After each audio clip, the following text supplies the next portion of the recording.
It's Brian Preston, the Money Guy.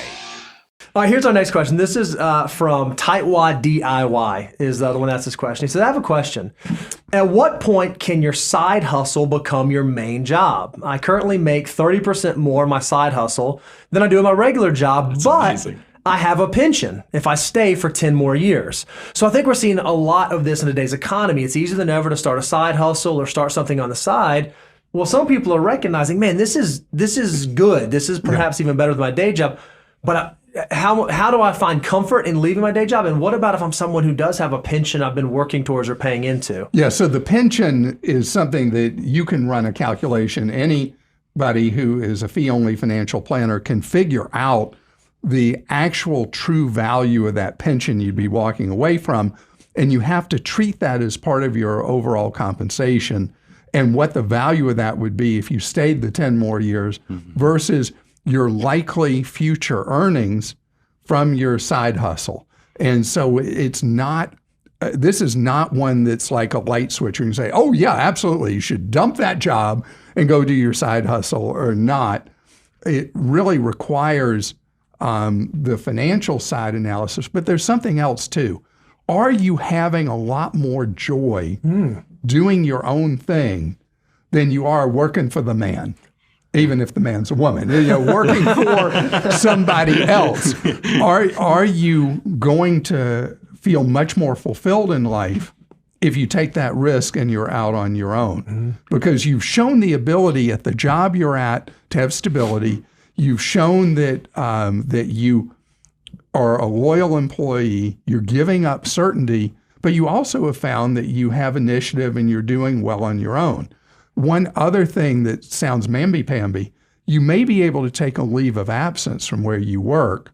A lot of employers, if they'll let you, you can go away for 12 months or 24 months and come back in and not lose your pension accrual if you decide, hey, I got to test the waters out to see if I like it, to see if it is right now, companies viable. Don't want to lose you.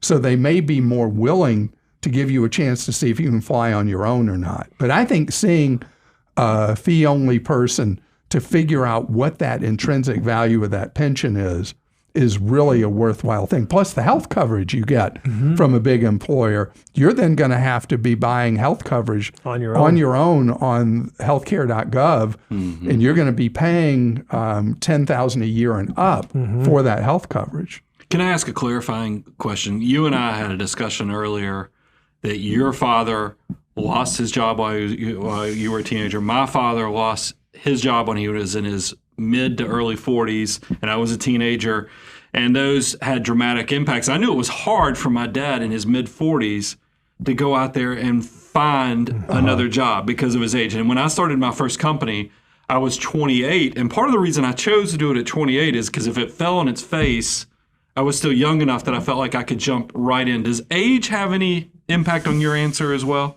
for 40-something versus a 20-something? That's a great question. I'd say that if you were asking me this question 30 years ago, I would say yes.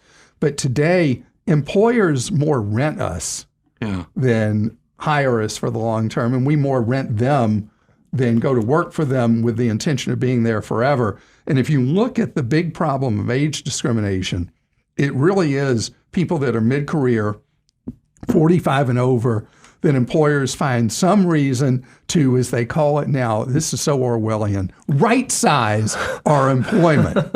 And you have a bullseye target on you if you're 45 and over.